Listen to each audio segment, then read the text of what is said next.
In the shattered muster hall of the Lunar Wolves, there is a single line of bronze where a name used to be. Blindness.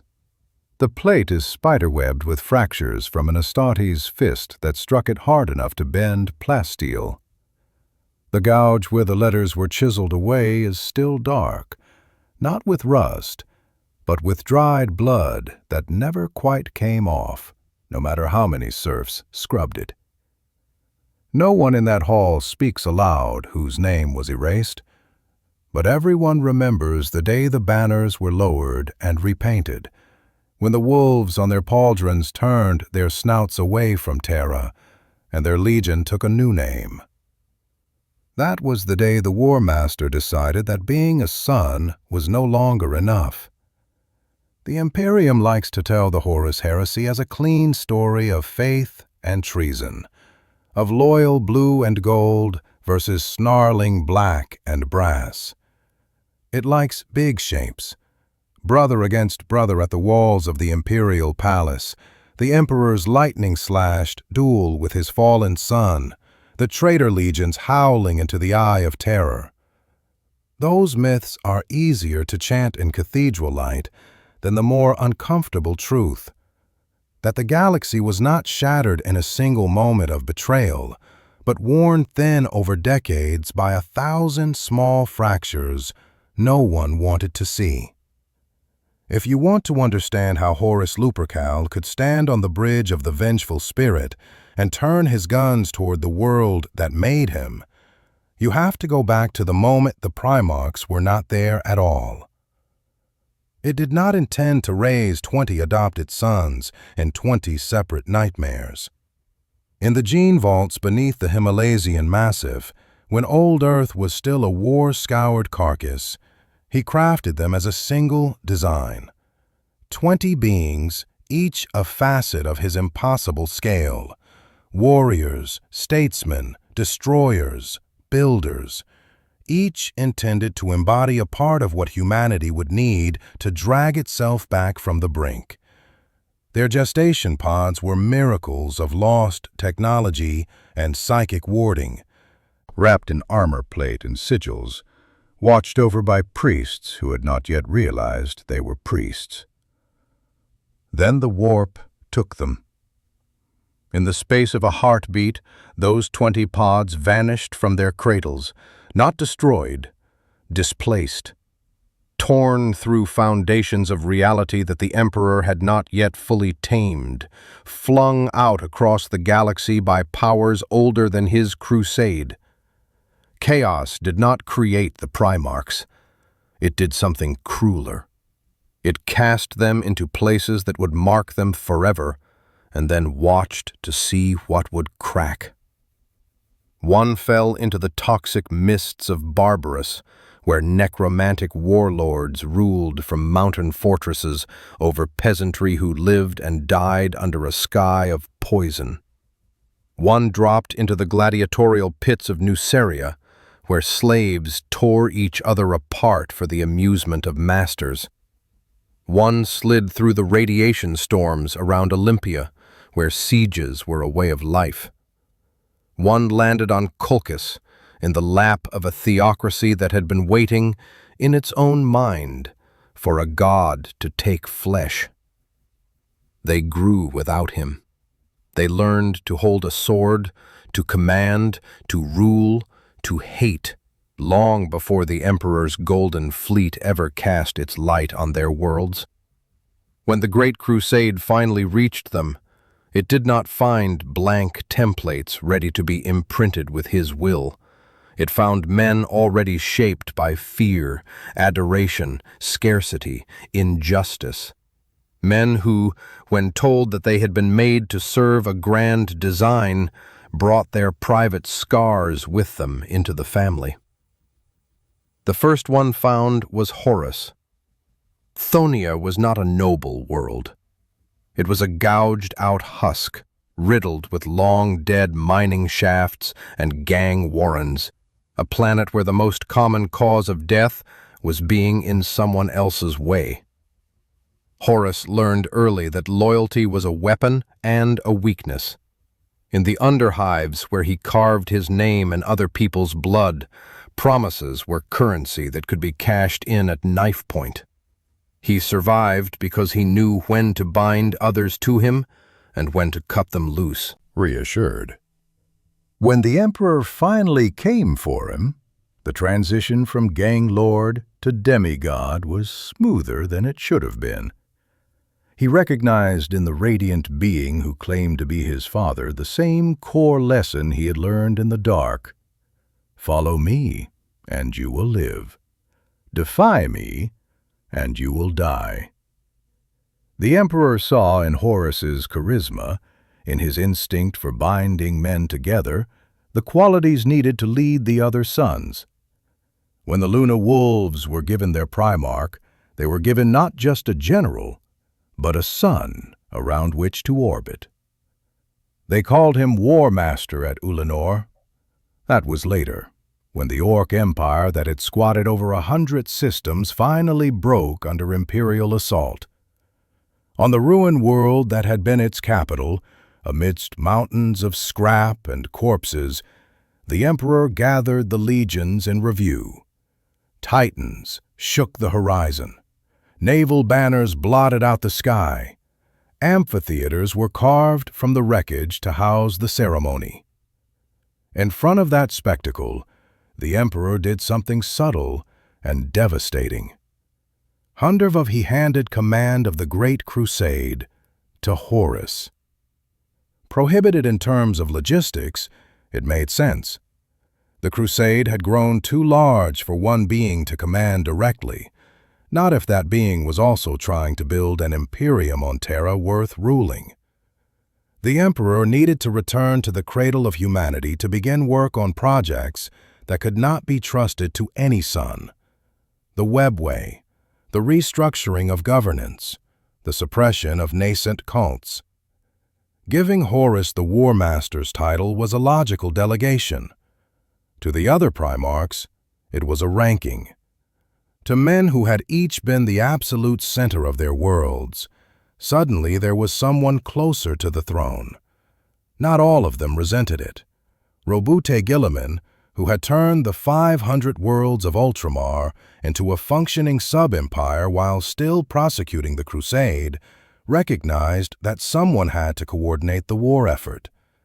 He wrote treatises on supply lines and compliance structures and did not outwardly begrudge Horus the ceremonial laurels. Bonded Rogel Dorn, the architect of fortresses, took the Emperor's order to return to Terra and strengthen its defenses as a sign of particular trust. He was, he believed, the one son the Emperor wanted at his side, building the walls that would shelter everything else. Different lessons. Perturabo of the Iron Warriors watched the triumph at Ulanor and saw that his own work, endless sieges of nameless fortress worlds, the dirty labor of breaking things other Primarchs couldn't, would never have the same glory.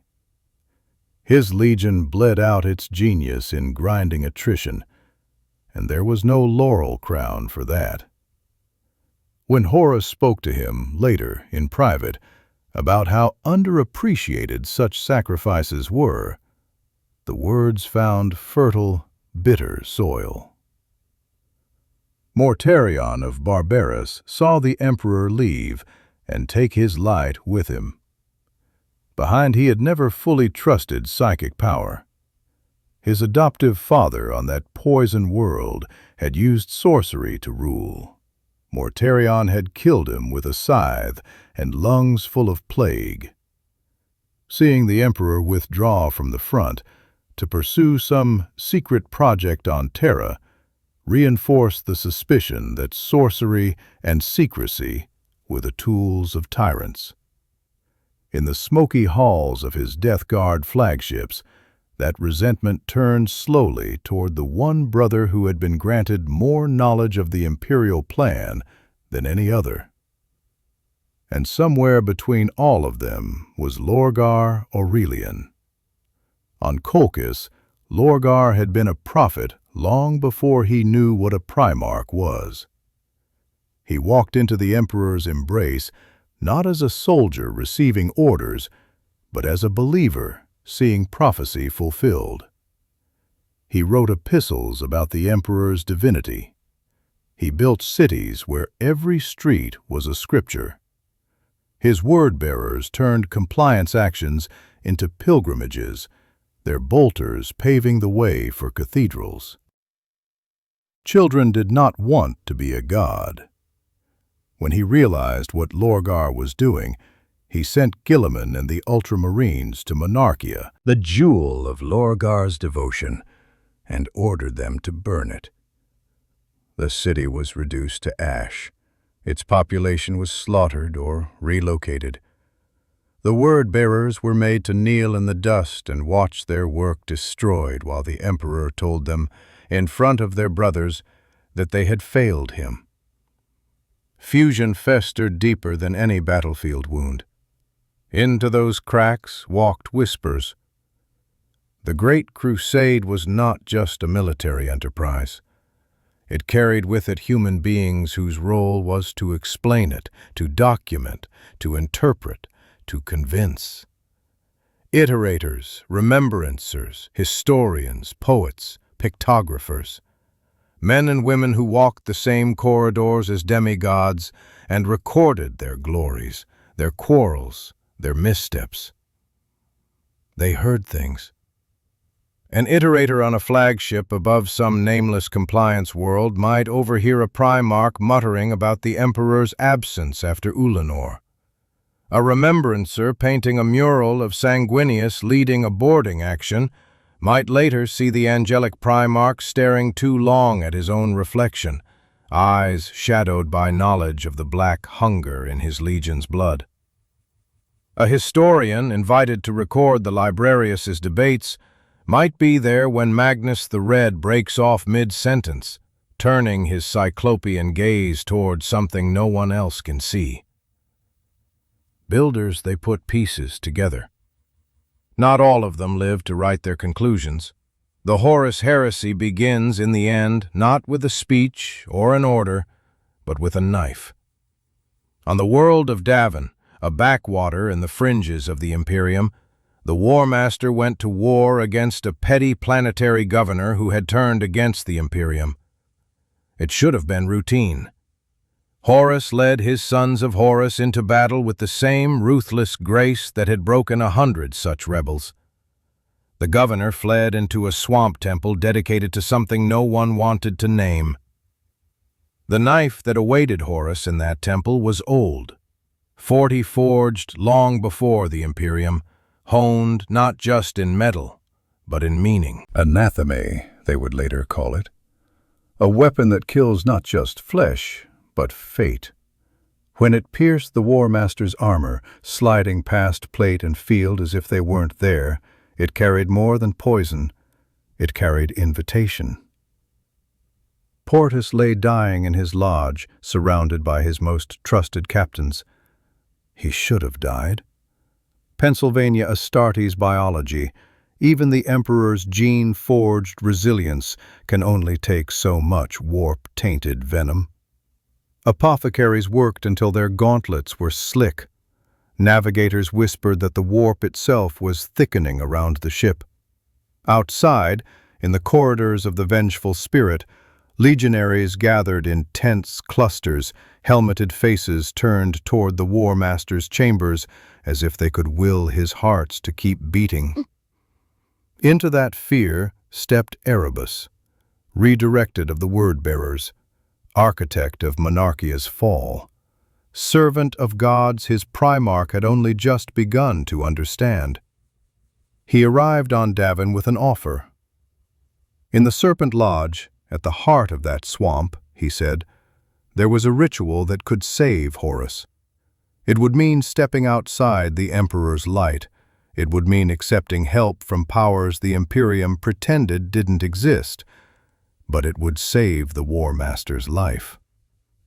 Horus's inner circle hesitated. Retains. Some refused outright. Garviel Loken, captain of the 10th Company, had seen too much of the word-bearer's piety at work. He did not trust Erebus's assurances. Others, men who had been with Horus since the days of Chthoniya, were more willing to gamble. Their calculus was simple. Without the War Master, the crusade would fracture, the Imperium would stumble, the Emperor's absence would become a void too big to fill. With him, there was still a center. They carried his dying body into the bloater. To parse through the filter of later propaganda, demon-warped visions, and the lies of those who needed to justify treason, the simplest account is this.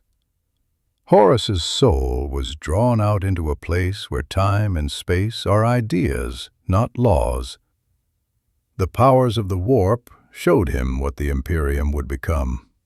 A tyranny of faith built on his father's corpse, his brothers broken or scattered, humanity locked into an endless cycle of stagnation and fear. Told him that the Emperor had lied, that he intended to feed on humanity's worship.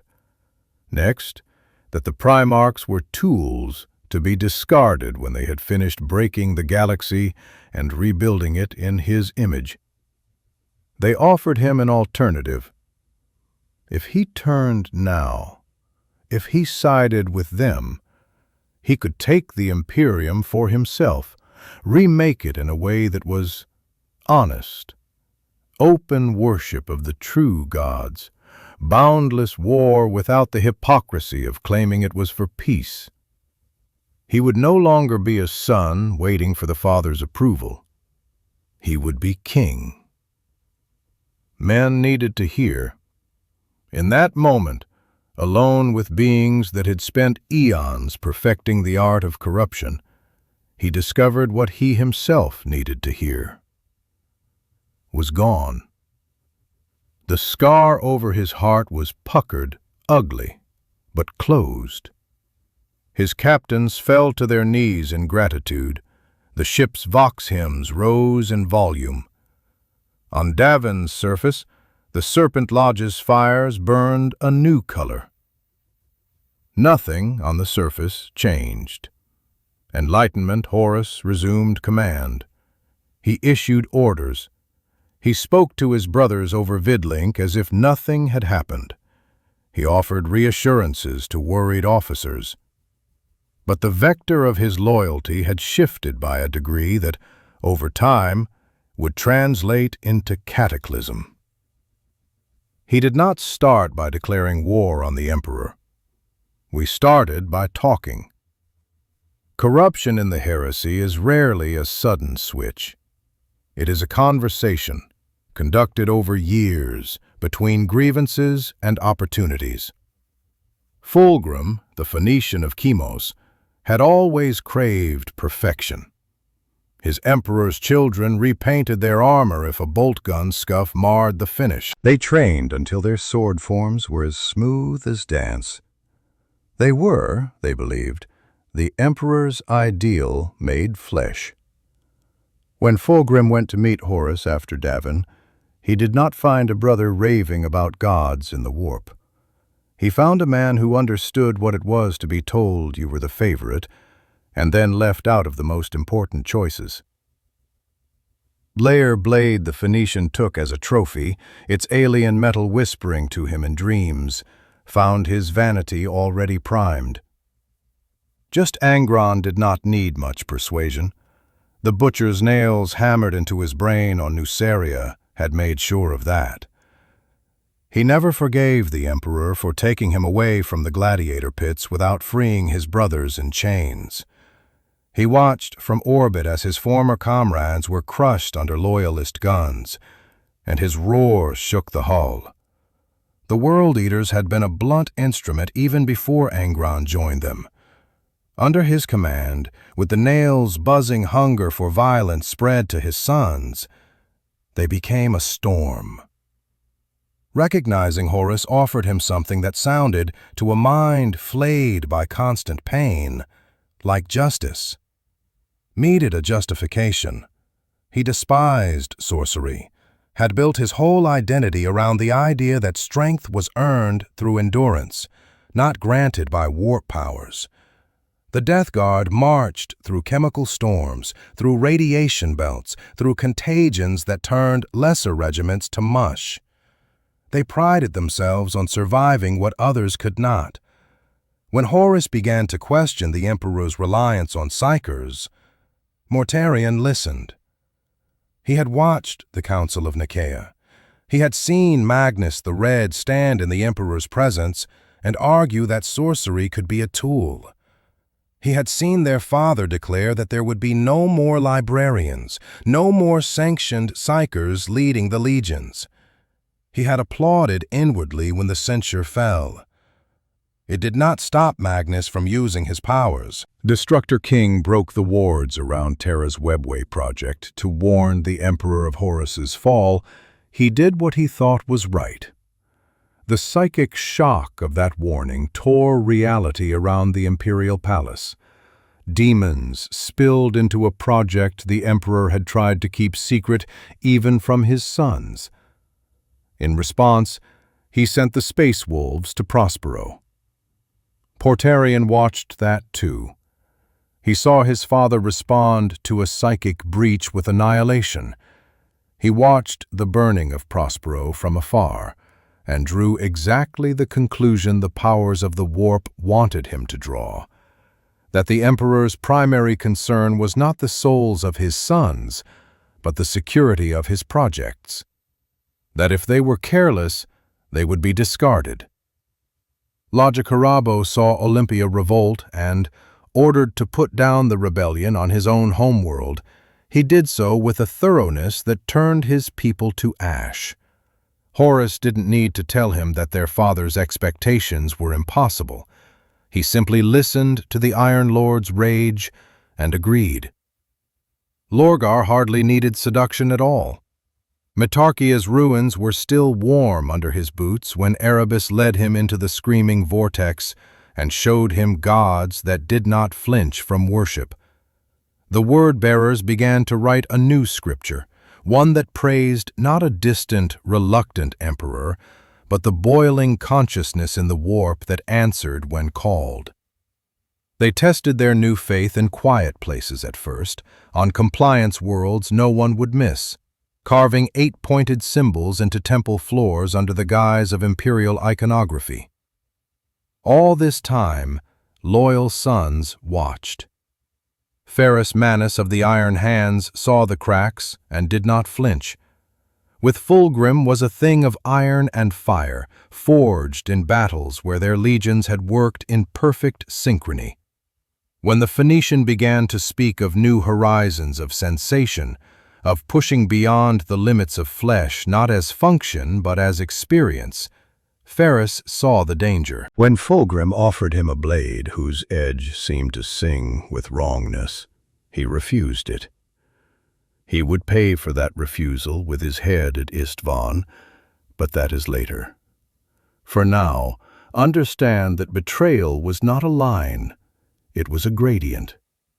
Sierra seeped through the legions, not just from Primarch to son, but laterally, through a structure no one outside their ranks paid attention to until it was too late: the warrior lodges. On the surface, gatherings of officers and line marines, meeting in armories or wine-stained chapels to share stories, grievances, memories of home worlds they barely remembered. They cut oaths into their flesh instead of parchment. They passed around relics. They promised to look out for each other, even if that meant bending orders.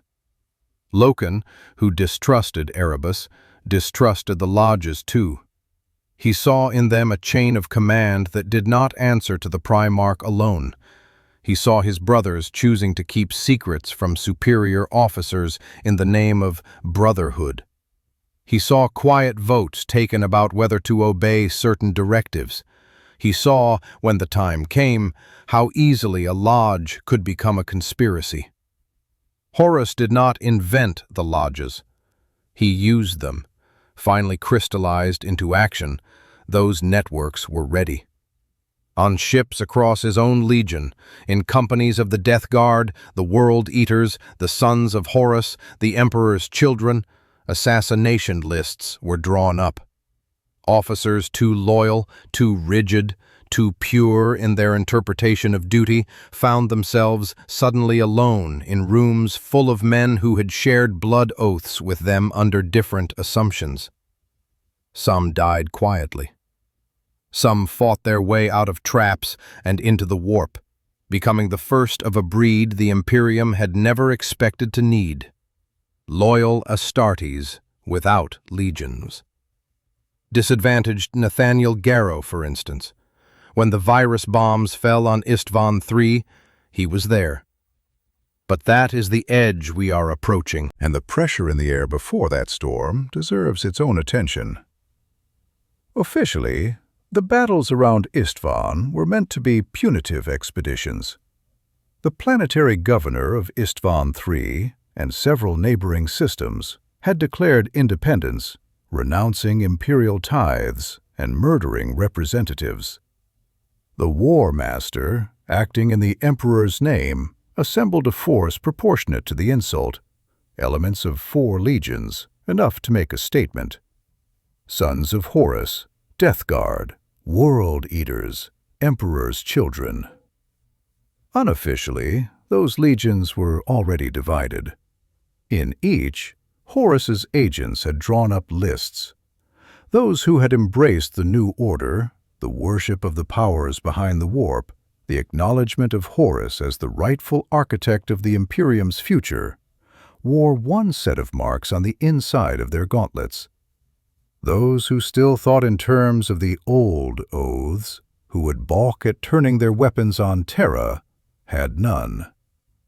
When they dropped to Istvan III, it was those latter who led the charge. From orbit, the pict feeds show a textbook compliance in progress. Drop pods slamming down through roiling cloud. Astartes companies fanning out through cities that had barely had time to finish painting their separatist banners. The first hours of fighting were exactly what the Tactica Imperialis predicted.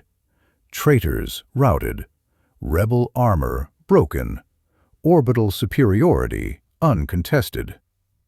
Down there, on the mud and ferrocrete, men like Saul Tarvitz fought with the clarity of those who believe the galaxy still has rules.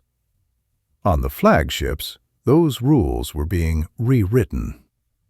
Psychological Horus stood on the bridge of the vengeful spirit and watched his own sons fight with the ruthless efficiency he had taught them.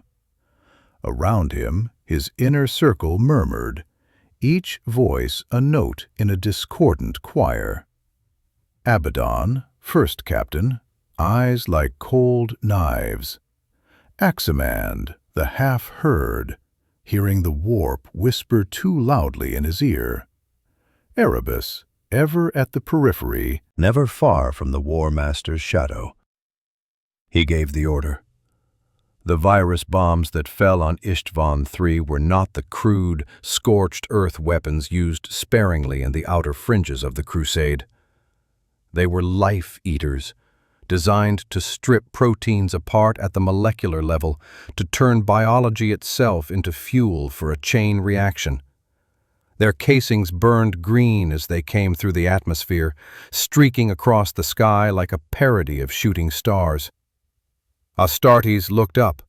Some, veterans of 100 worlds, recognized the pattern and understood in an instant what it meant. Their helmets sealed, their gene-modified lungs flushed, their honors systems whined as filters shut. Others, in the open, bare-headed, shouting victory cries over fallen rebels, had time for only a breath of the new air before their organs began to liquefy. Buildings melted. Human defenders alike dissolved into slime, bones turning to sludge, skin sloughing off in sheets. The virus rode the wind into sublevels, into hab blocks, into sewer systems where civilians had tried to hide. It found underground hospitals, It found children clinging to charm icons of the Aquila and of whatever petty god they had prayed to before the Imperium arrived. It did not care. From orbit, the world looked as if it were weeping. Great cataracts of organic matter slumped from hillsides, ran down into valleys as rivers of tainted pulp, steaming under the touch of the sun.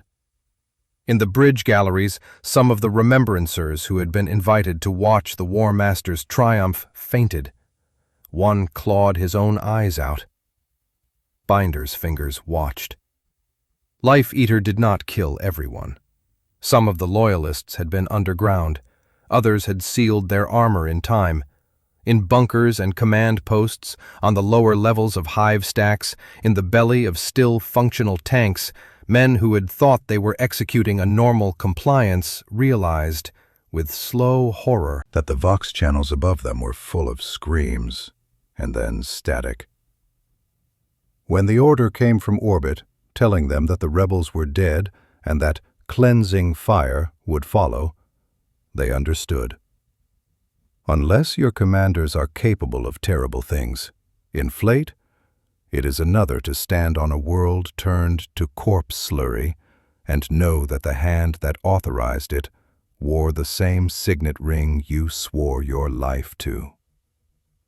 In the ruins of a Vox tower on Istvan III, Saul Tarvitz listened to the last astropathic fragments from orbit, pieced together the pattern of bombardment, and made a choice almost no one in that position had ever been trained to make.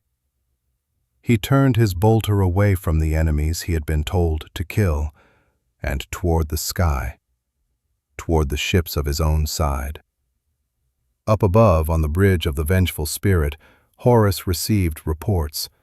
Virus coverage incomplete, remnants of the legions still alive, pockets of resistance forming.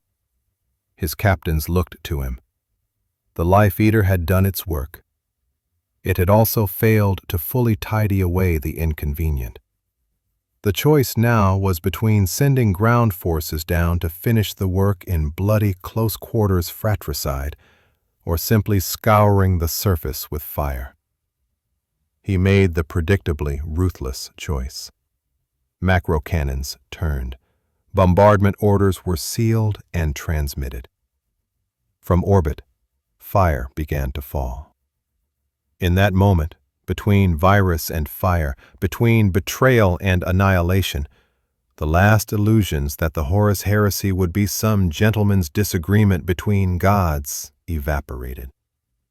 On a world whose name most imperial citizens will never learn, in bunkers that never made it into myth, Astartes, who had given everything to the dream of a united humanity, found themselves choking on the fumes of their brother's treason. It is there, not on Terra, that the Imperium's heart truly broke.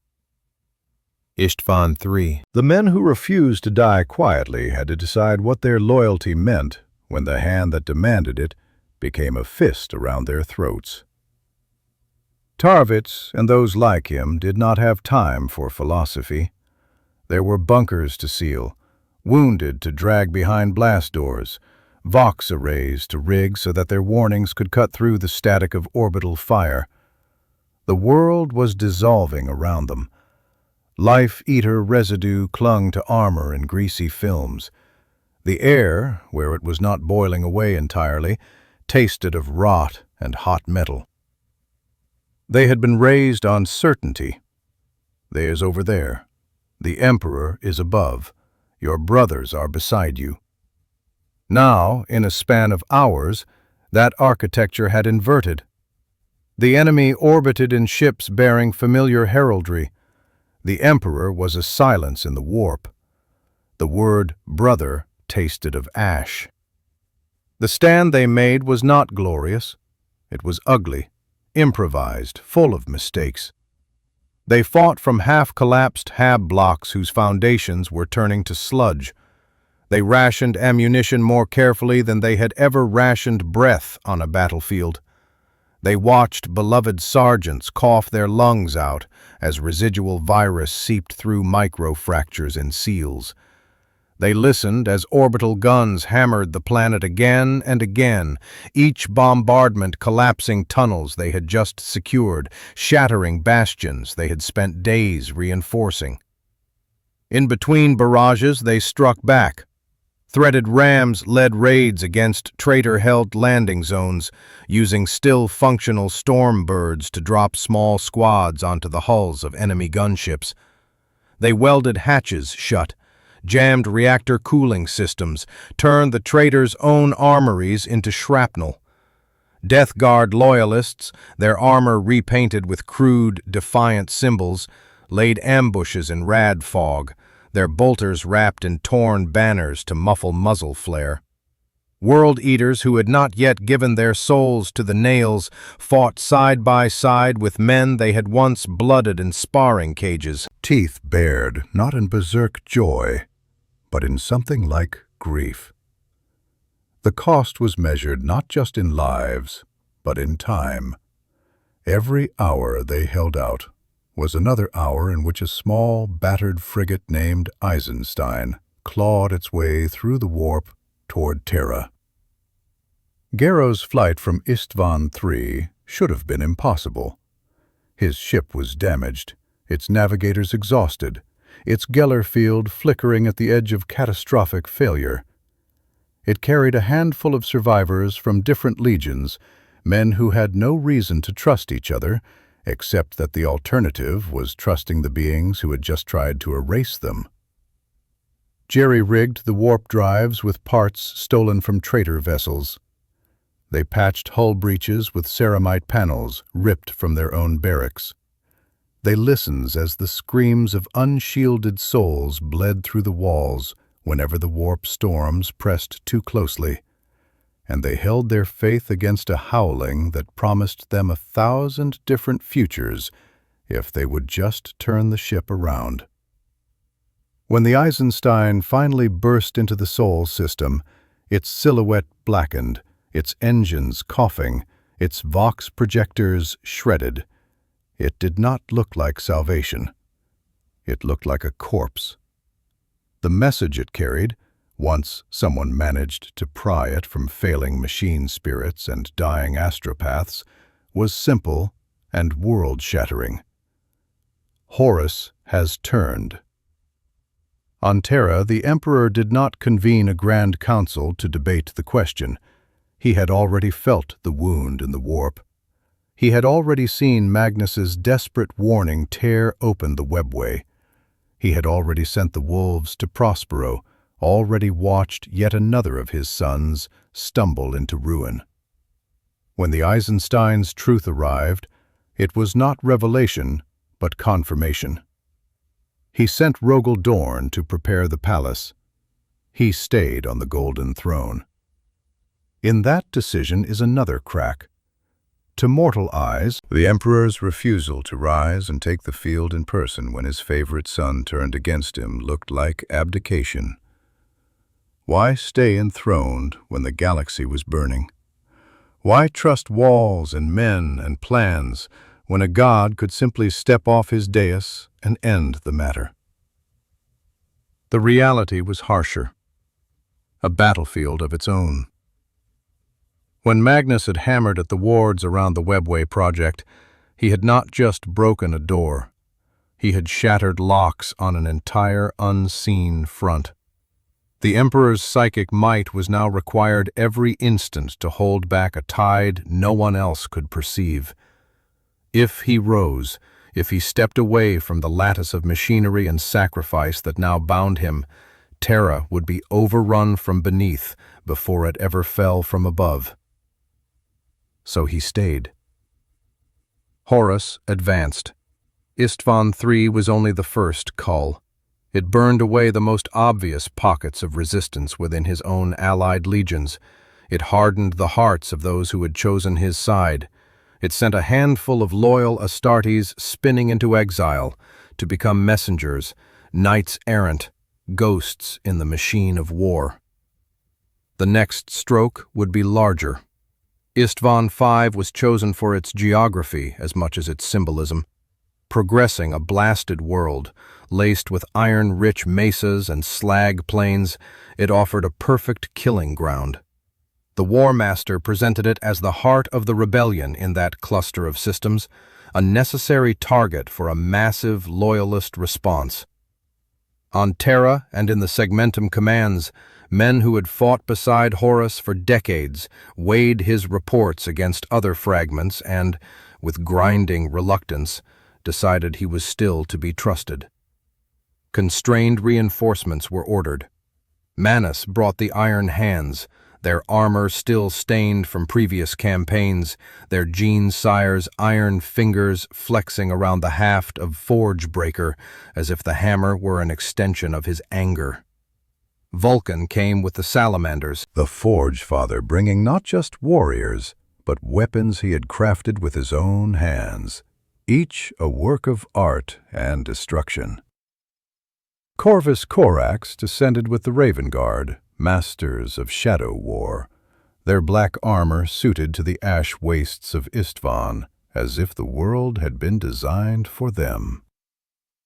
They were told they would be the spearhead. Ostensibly in support came forces from the Iron Warriors, Night Lords, Word Bearers, and Alpha Legion. On paper, it looked like overwhelming force, a guarantee that any rebellion would be crushed. In truth, it was an abattoir. From me, it was a favour completed that the world so bicted to the visit. But was appointed mind never into the world condition. List, they was any chanster of the teams, keeping the Raven border with the government, and fair the world. In truth, it was an Eastbark massacre. Did not happen all at once. It unfolded in nauseating stages. The Loyalist first wave hit the Urgal Depression hard. Their drop pods slammed into the ash, disgorging squads into fire and dust. They advanced under withering fusillades from traitor positions, unaware that those positions had been chosen not just for tactical advantage, but to channel them into kill zones, whose coordinates had been pre-calibrated by enemy artillery. Ferris drove straight at the heart of the traitor line. He saw Fulgrim across the churned ground, the Phoenician's polished purple plate still somehow gleaming amidst the gore. He had not yet heard what Fulgrim had done on Istvan III. He did not know that the blade in his brother's hand contained a consciousness older than human civilization. He only knew that a man he had once called friend was standing in the wrong place at the wrong time with the wrong allies. Duel cracked the air. Forged Breaker smashed against the Laer blade, each impact releasing shrieks that were not just sound. The ground around them vitrified under stray blows. Astartes on both sides gave those two giants space, terrified of being caught in the backwash of their fury. Fulgrim pleaded, argued, accused. Ferris answered with silence and hammer blows. In the end, iron gave way to corruption. The demon-possessed sword slid through Ferris's guard and took his head off in a single, perfect arc. It bounced once on the scorched rock. Fulgrim caught it. For a moment, those close enough to see swore that his face twisted, that some human horror broke through the lacquer of demonic glee. Then the moment passed.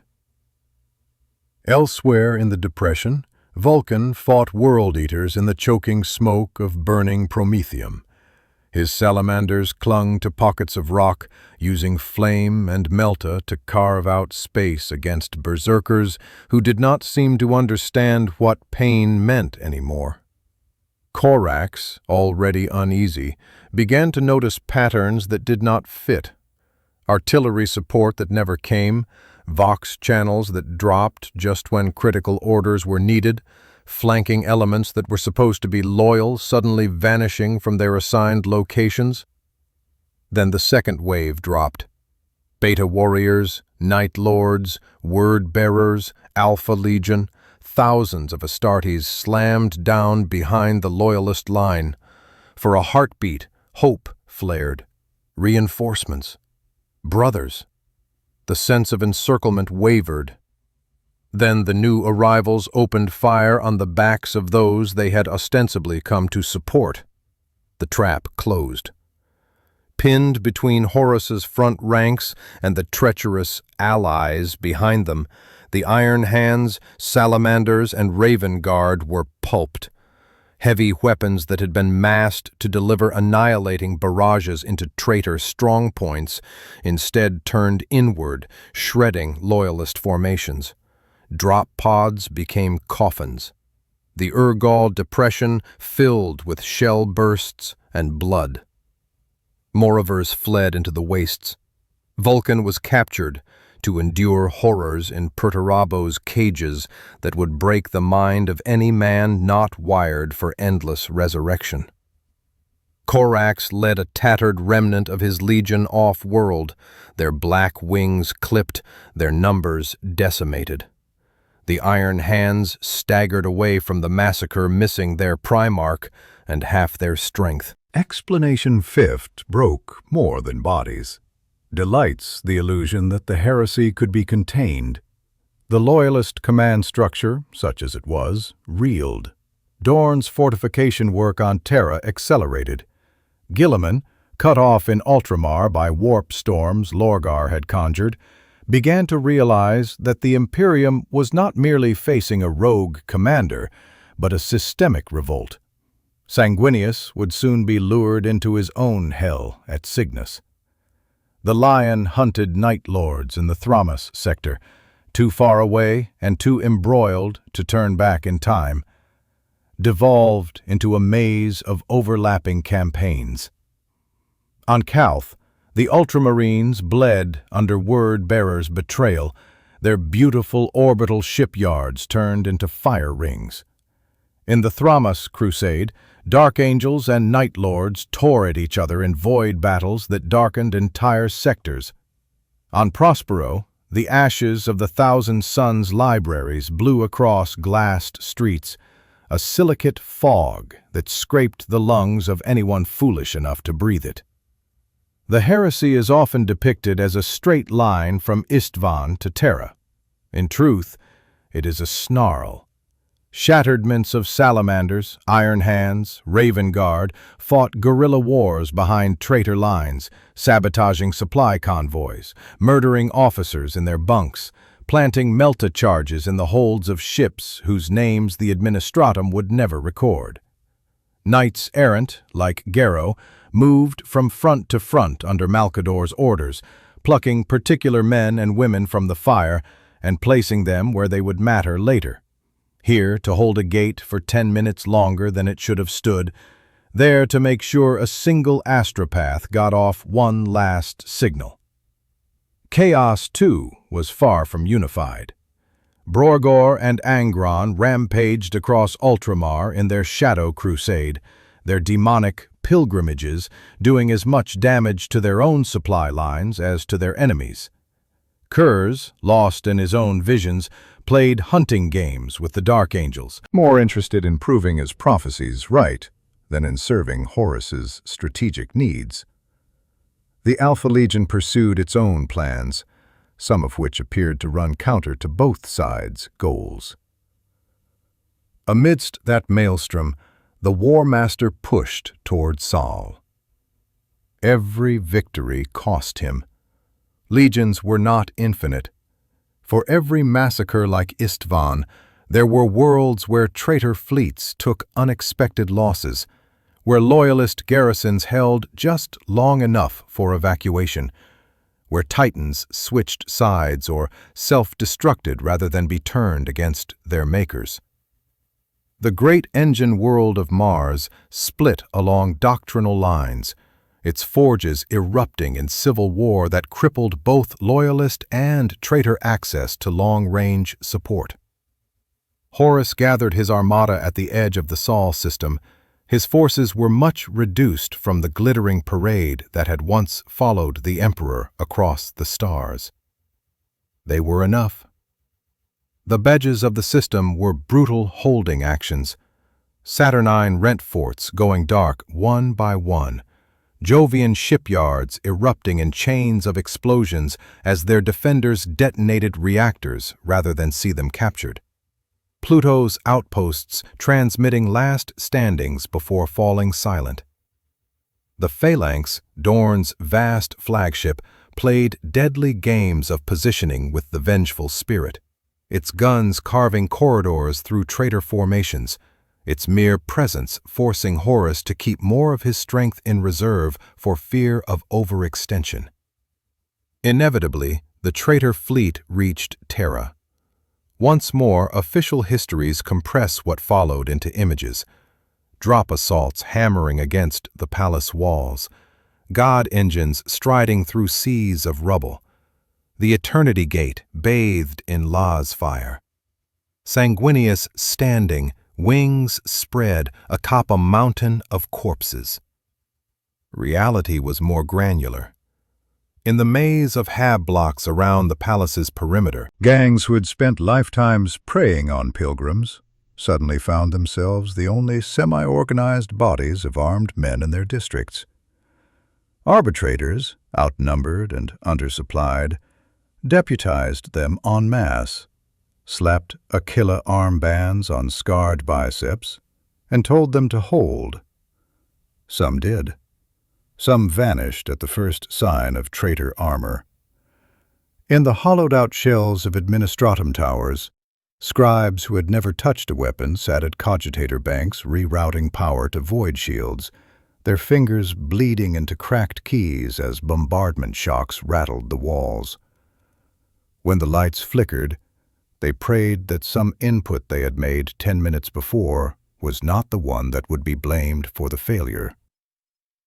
In the catacombs, the Sisters of Silence stood in circles around warp portals that pulsed like infected wounds, their psychic null auras the only thing keeping the demons pressed against the membrane from forcing a way through.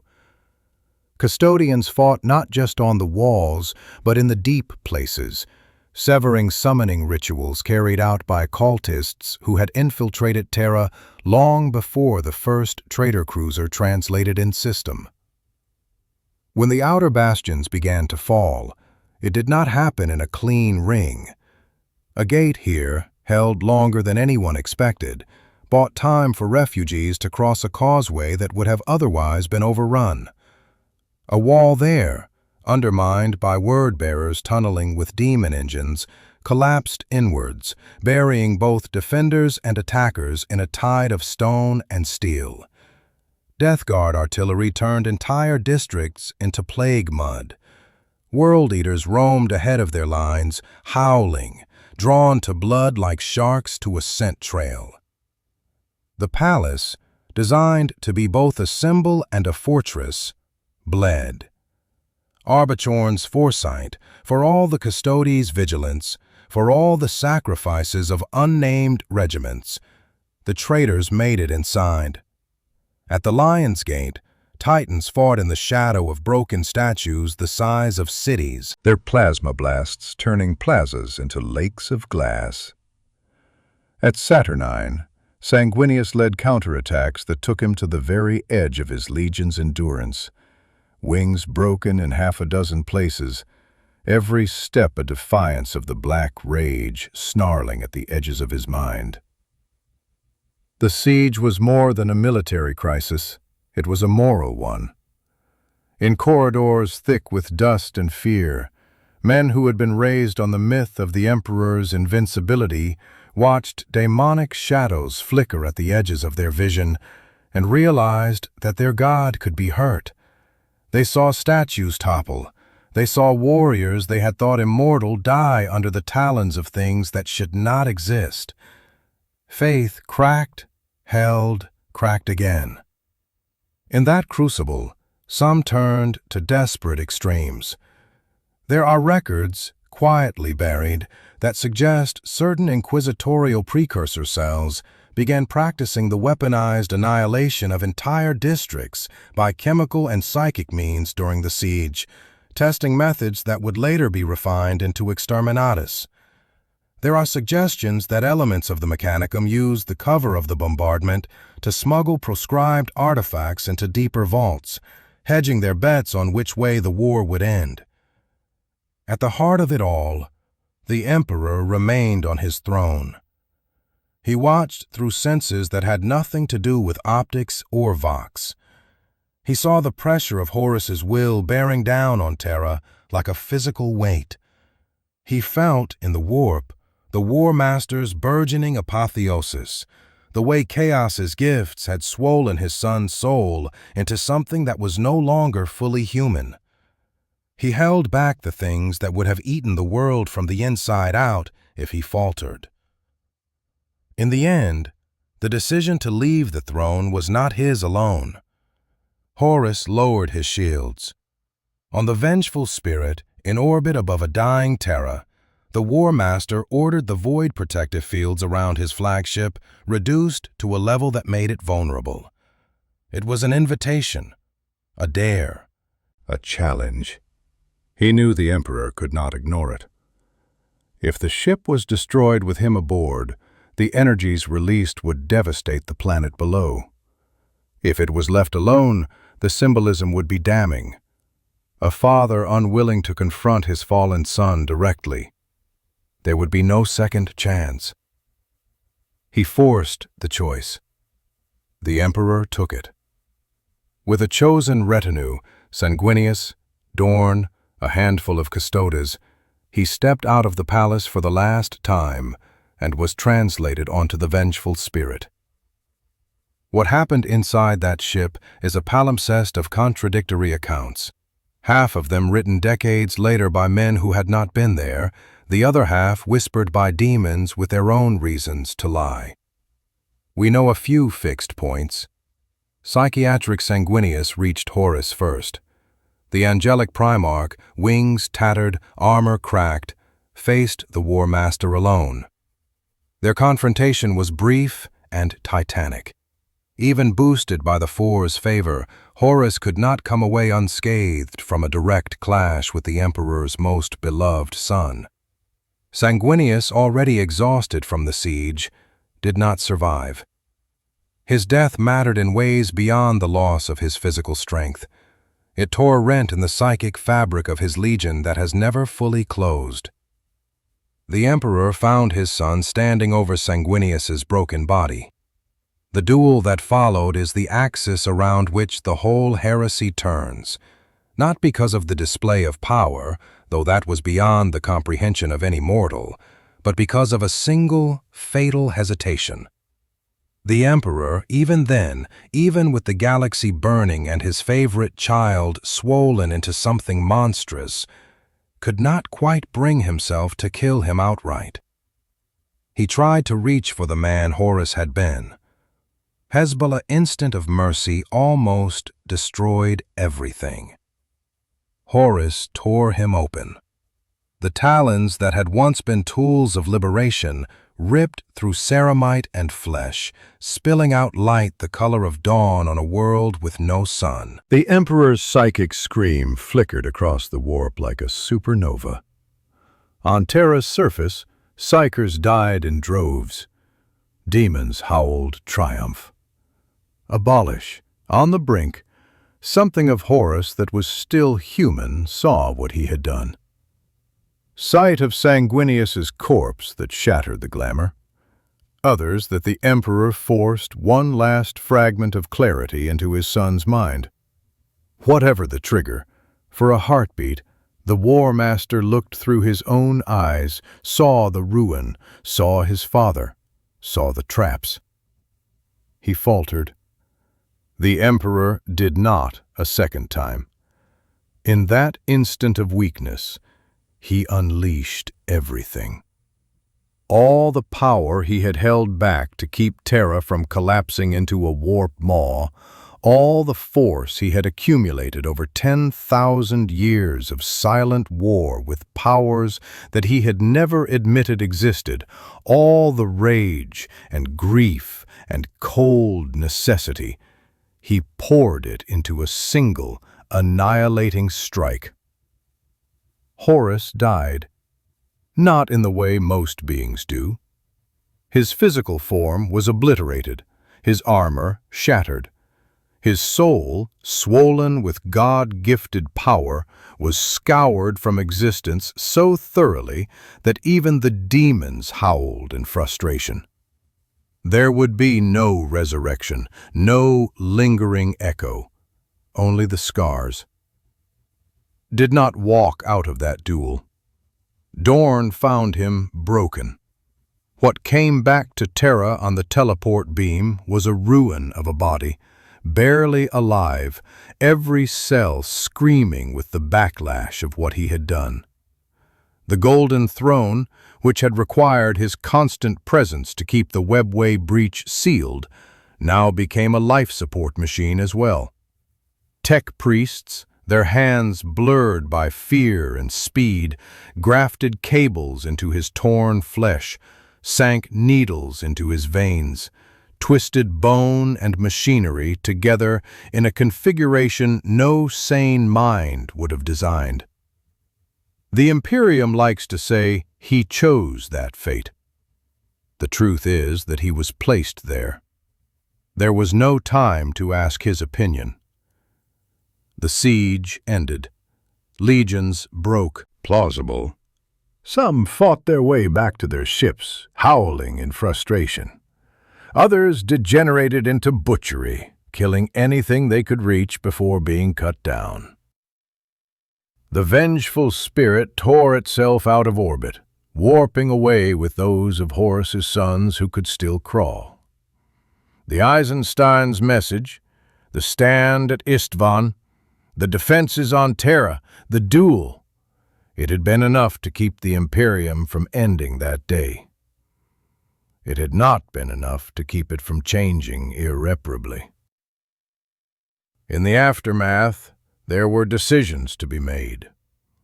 Guilliman, emerging from the ruin storm with what was left of Ultramar's fleets, looked at the shattered legions and began to draft reform. The Codex Astartes was not simply a manual of tactics. It was a political instrument. By breaking the legions into smaller chapters, he hoped to ensure that no single commander could marshal the kind of concentrated power Horus had wielded. Some Primarchs accepted the change. Some, like the Imperial Fists, did so grudgingly, carving their own chapters from their gene lines under protest. Others, like the Space Wolves and Dark Angels, complied in appearance, while keeping more of their strength centralized than the Codex strictly allowed. The traitors fled into the Eye of Terror. Facilitated, there, in the warp storm that had swallowed the center of the galaxy, they found a parody of sanctuary. Time fractured. Empires rose and fell in what seemed like days. Demons became more real than matter.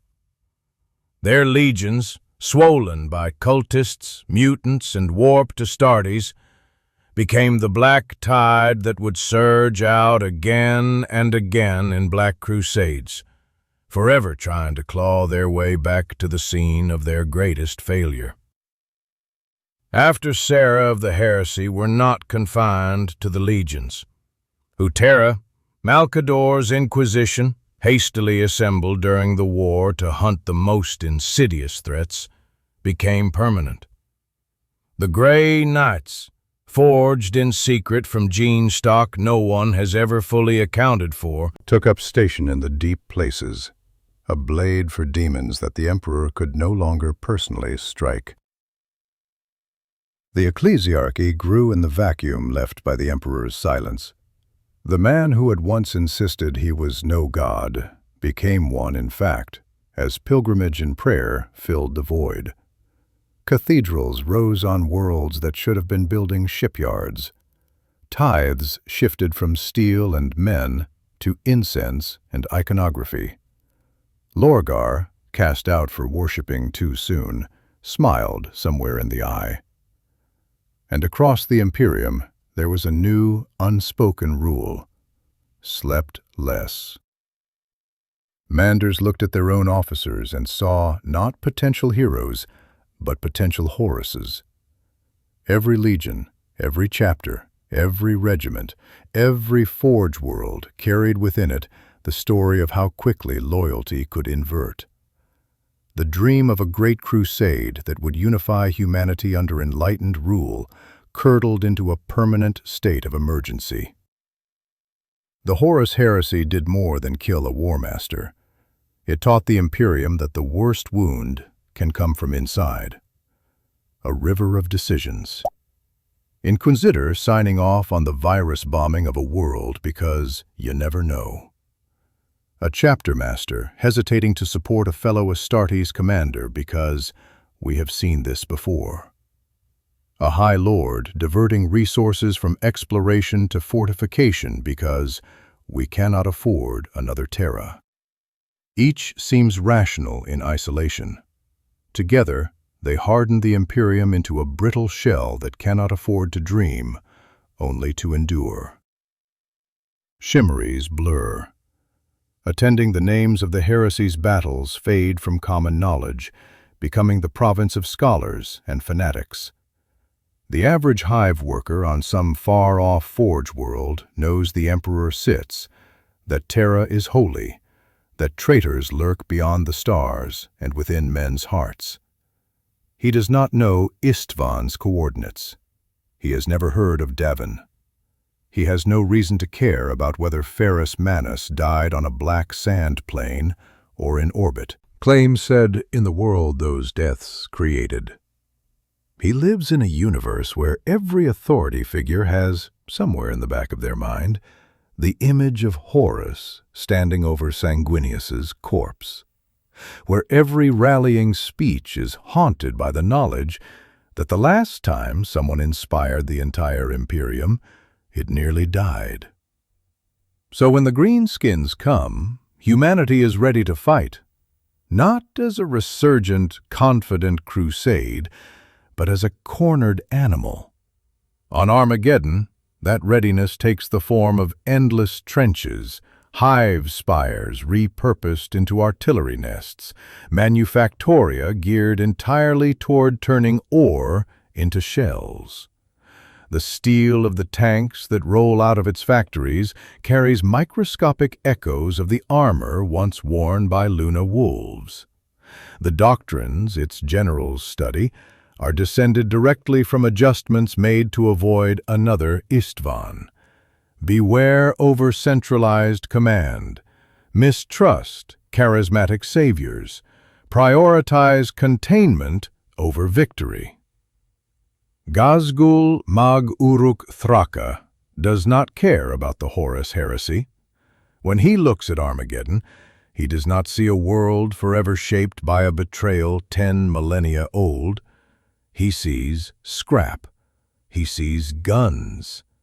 He sees a place where he can fight forever. On the way the Imperium meets him is a ghost of that old wound. It sends not one supreme commander, but a patchwork. Yarick, the Ecclesiarchy, the Guard, elements of multiple chapters, wary of placing too much power in one pair of hands. It holds back Exterminatus again and again, not from mercy, but from a calculus learned the hard way.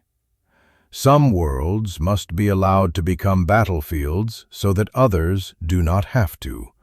Lightning rods for hurricane wars. Every guardsman who dies in the ash wastes of Armageddon, lays gun clutched in scorched hands, is paying interest on a debt incurred when Horus turned his fleet around above a world the records now only call the first to burn. Every orc gutted in the shadow of Hades' hive is an echo of a Luna wolf torn apart in the Urgal Depression because he trusted the wrong banner. The Horus Heresy was a betrayal that shattered the Imperium. The wars of Armageddon are what it looks like, 10,000 years later, when a civilization learns to live with the fragments, grinding them into bullets to fire at the orcs that still come roaring out of the night.